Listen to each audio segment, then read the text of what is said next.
5:23 in the AM, and you're watching the Bond-A-Thon. I'm your host, Matthew McMuscles. We're playing 007 Bloodstone. Now, this is one of the most interesting games that are in all of James Bond history because it does a few things differently than all the Daniel Craig games we played before, and it's one of the few games that is completely original in terms of general James Bond stories. So we're kicking off with cutscenes. Also, they use that great little aesthetic of using Quantum of Solace, the movie, use it a lot, where depending on where Bond would go, the font and the place would always be done in a certain way to establish that place. I really enjoyed that in Quantum of Solace. I wish they would continue that in a lot of James Bond movies, but sadly they don't. So, if you guys recall, the one thing I talk about often when we play the Daniel Craig games is that they lack a lot of cutscenes. It's just those overlays and HUD that we're familiar with before. The Bloodstone bucks that trend and actually uses a lot of cutscenes with James Bond's model, and lots of characters just talk. It's much more like a movie that way, and it's one of those really great points that makes Bloodstone really memorable. So we got Skeletor, Judi Dench there talking to made-up general guy. I put my trust in Bond. That's what you should do, Lady Ric Flair. So the first thing you can obviously notice is that it is a third-person shooter, which is awesome. And it uses a really slick cover system that, you know, it's about as slick as could be at the time, but it works really well. You get to see Daniel Craig in all of his man-brow glory. The one thing I have to mention about Bloodstone is that it looks fucking great. We're in Athens, Greece, as you saw before, and look at all this fucking scenery. A lot of Bloodstone is just waiting around corners, taking guys out. The AI is about as, you know, sophisticated as you would think in a game like this. They basically just come around stupidly around the corner, even when they know you're there. And they kind of just go, James Bond. So we're going to use the focus aim so you can see how this works. Bams. Who the hell are you? James doesn't even care. He's like, I'm gonna beat up this guy wearing this fucking Afghan or this ascot or whatever. The thing about Bloodstone is that I was trying to get to is that you'll often go from shootouts to racing to other vehicle sections all in one free-flowing mission. It's what makes the game really stand out, and it's one of the things I enjoy most about it.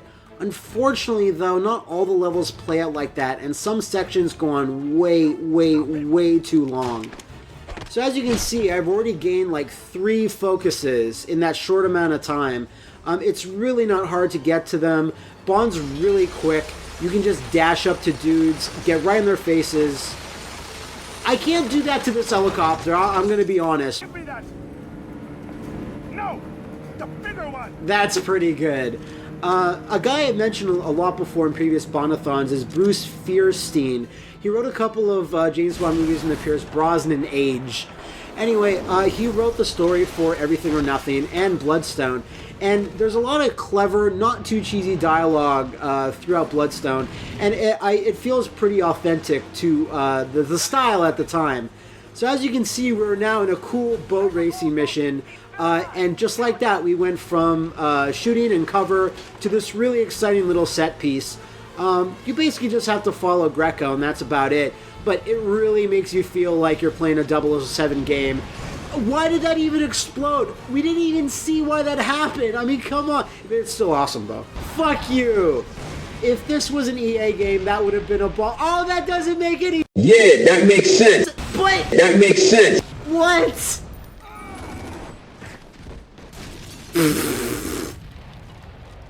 James is like, yeah, I did it. Shut up. So this is how the focus aims basically work. Bams, bams, they're instantly dead. Doesn't matter how far a guy is away from you. Doesn't matter what weapon you're holding. You'll instantly kill them. I only have 1 focus aim left, so that's basically how that system works.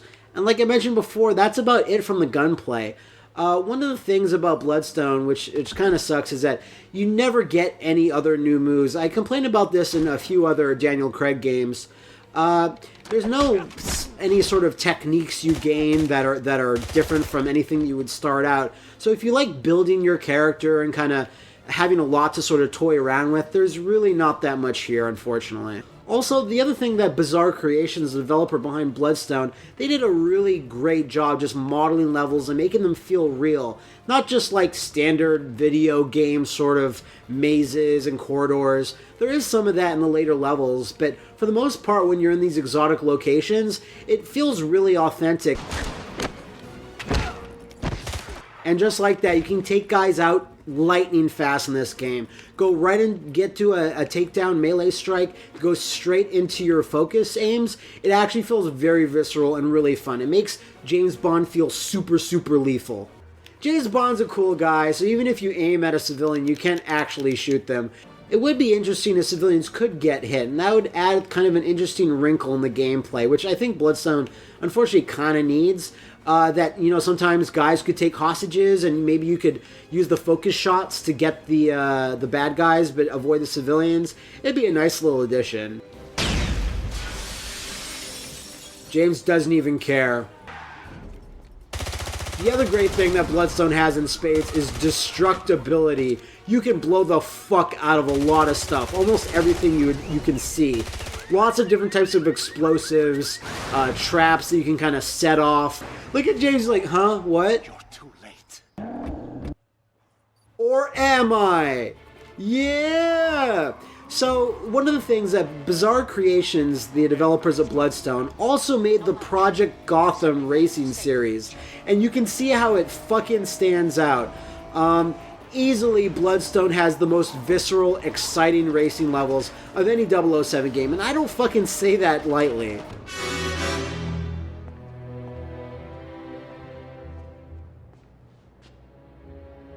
And I suppose that's completely inconspicuous. Get in. Alright, I'm closing in on the Bomba. It's right there, but be careful though! Yeah, shit! There's a lot of great track variation when you're doing these. Oh shit! Woof. Ooh, that was close. I'm catching up to the SUV. I'm stopping the terrorist. Please just give me a chance. There's a lot of great track variation in these sort of racing segments where you'll often go way off the beaten path and go into some crazy locations. It's one of the greatest and most exciting parts of Bloodstone. And just like that, shebangs. So in the first level alone, we had a lot of cover shooting, we had a boat segment, and we had a pretty awesome racing segment. Yeah, look at that guy still roasting in the car. That's embarrassing. Fireworks? Did you know there were going to be fireworks? Yes, my ancient cooch told me. So the plot here was that they were just going to drive a car bomb into all these delegates. You know, simple but effective. Nice to see you, 007. I was worried that you wouldn't make it in time. Well, that makes two of us. Well done. Thank you. May I get you something to drink? Oh, Yes, I'll have what you gonna order, James? And what can I provide for the gentleman? I'll have... You'll have a vodka martini. Thank you, Em. Thanks, Mom.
You like married women, don't you, James? That keeps things simple. Ah, super classic. So you can see how much these cutscenes, actual cutscenes, adds to the game. You have the characters there, they're doing things. It's a lot more exciting than all those weird overlays and world maps, don't you think? So I heap some praise on the dialogue of Bloodstone, but one of the things that I'm not as hot on is the actual story. You saw during the great opening sequence that Diamond seemed to play a large part into what you would think would be the main narrative story thread, but it doesn't seem to be about that at all. I can't remember every single bit of information you get, but it seems to be mostly about scientists getting their bioweapon technology and their know-how stolen for something. I honestly forget what it was, but when I first heard the title 007 Bloodstone, I thought it'd be more akin to Blood Diamond, the movie, like, you know, counterfeit diamonds or something being stolen out of Africa, and some bad guy was using them for something, but it seems to be about something totally different and not very interesting. Look at Bond's fucking sick sweater. Kids, if you want to bag a classy lady, dress like this. Like, I can't dress like this because I'd look awful. But look at that. That's fucking hot as shit. I don't care. Nobody goes down there without a hard hat. Oh, safety first. Safety first. Yeah, I knew it. What a fucking dick. So like I said, there's these kind of low-key moments in Bloodstone where you're just walking around, you can gather some evidence, actually. It's called intelligence, and there's certain things in certain levels that your cell phone can lead you to. And this is Bond's cell phone, or as I like to call it, just ripping off Batman's detective vision. And essentially that's what it is. During firefights, it tells you where all weapons are, it tells you where enemies are, it tells you if enemies have guns, it tells you everything that's interactable. You actually have to have your cell phone on a hell of a lot of the time if you want to just kind of breeze through the action segments. It also gives you your waypoints, things like that. So one of the slights against Bloodstone is that it's a very linear game. It's not the type of levels where you get mission objectives and have to complete them. You basically travel from point A to point B the entire time. If you're into that sort of linearity, then, you know, it's fine. But if you're kind of used to 007 games or other first-person shooters... Oh, right. Oh, I forgot about this part. Holy crap. Okay, so Tedworth, like I was saying, we're trying to track down his phone because he's one of the researchers that got kidnapped by the organization. Oh, God. So anyway, Tedworth, I don't really know much about him other than James Bond was just tasked with kind of fighting him. And of course, oh, God, I feel... Airport nice. This must be a nice airport. I mean, it says so. James. Here is Nicole Hunter. Nicole Hunter is your resident Bond girl. She is played by Joss Stone, who also did the title theme, which was really nice. I like Take It All. I remember someone on my Twitter, I believe, said, I can't wait to hear what Matt thinks about Take It All. Take It All is pretty good. Not my absolute favorite, but in terms of a just made up for a game James Bond song, it fits the theme really well. I enjoy that one. When necessary, I can be very discreet. Oh, I bet, Mrs. Hunter. You lost because of your ego, and that same ego can't take it. That's what this is about. All you're going to do now is lose more. Well, then you're an idiot. I'm sorry? I said you're a bloody idiot. I really actually enjoy her role. She's in the game for a couple of missions, and of all the Bond video games, she's actually in there. She feels like a real believable Bond universe sort of style character. She just as quickly leaves, unfortunately, but she just kind of come back. She has a pretty significant chunk of plot relevance attributed to her. So I think it was a nice choice, and it kind of separates Bloodstone from the other games in that way. Bizarre Creations did a really good job creating very interesting, exotic levels, and this is definitely one of them. Fireworks going off in the background, these nice lighted, sort of stone-walled, like garden area. I think it exemplifies what James Bond video games, or even what James Bond movies are all about. I mean, look at this. This looks fucking awesome. Get married in that. It's so cool. Swagger. This is swagger. This guy's probably really jealous. Look how shitty he looks compared to James. That's ridiculous. This guy must be embarrassed. So we're back in Siberia, and things have picked fucking up. Like I said, the driving sections in Bloodstone are incredible for the most part. They are fucking set pieces, as you can see. Ah, shit. Unfortunately, some of the later ones, this one included, are very, very trial and error, because there's one-hit kill things on almost everything in this driving section of the game. Try to get through it as best I can, but there's a lot going against you. Once you get past this part, there's lots of areas that are just instant death, and you just need to do it over and over, and hopefully you will get the checkpoints, and it doesn't lead to it being all that fun when you have to keep doing the same section over and over, because you just didn't know what could kill you and what could not. So now we're in the later game. This is past that point where the antagonist just kind of changed suddenly. You might think I'm in a really generic, sterile hallway, but look at this fucking shit. This level is awesome. Holy crap. Fucking aquarium, does this exist in China? That'd be awesome if it did. I want to go just for this awesome aquarium. Look at the little sharkies, yeah! So now we're chasing Devastator, or Dump Master, or one of the fucking Constructicons. So how are we gonna fucking chase him? We're just gonna drive this stupid little tuk-tuk. And I gotta shake it off. I just gotta fucking Taylor Swift that crap off me. Oh, we're almost catching up to the Assassin Constructicon. Oof. It just smashes through all the fucking roadworks and this highway. Oh shit! Like I said, this chase is absolutely fucking nuts. I love it. It's one of the more crazy, like almost not James Bond. It reminds me more of a Terminator chase from one of the Terminator films. In James Bond, it almost feels a little ridiculous, especially the Daniel Craig ones, but this is still real good fun. And of course, Bloodstone has some multiplayer. Let's go check that out. Xbox Live and System Link. Great. No local multiplayer at all. So guess what? This game actually didn't sell very well. And unfortunately, Bizarre Creations sadly got closed by Activision. After kind of Blur and this greatly underperformed, Activision just shut them down. And Team Deathmatch, I guess, it's a popular one, right?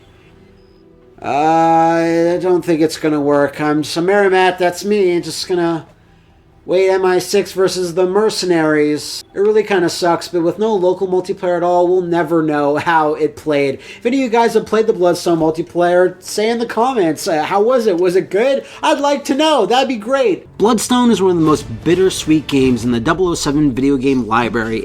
It gets so many things right, but some key things are just kind of lacking. As an overall game, I score it 3.5 sexy Daniel Craig sweaters out of 5. The core gameplay is fun, but after a while it just drags on and on with long slogs of shooting and doesn't give the player anything new to experiment with, and the smartphone detective vision is an unnecessary crutch in which to lean on. The Bond factor, however, is easier to place. Bloodstone has just awesome cutscenes, amazing vehicular explodery, a really authentic script, and it's clear that Bizarre Creations, hailing from the UK, put a lot of love into this one where they could. The only nitpick is that the plot just takes a weird turn during the third act where the antagonist just kind of changes, and it just feels really slapdash and awkward. Still though, it nabs 4.5 sexy Daniel Craig Gansies out of 5. Bloodstone is just full of great ideas, some handled better than others, but it really makes me sad that Activision just closed down Bizarre Creations after its completion, because I'm sure a sequel to Bloodstone would have been amazing.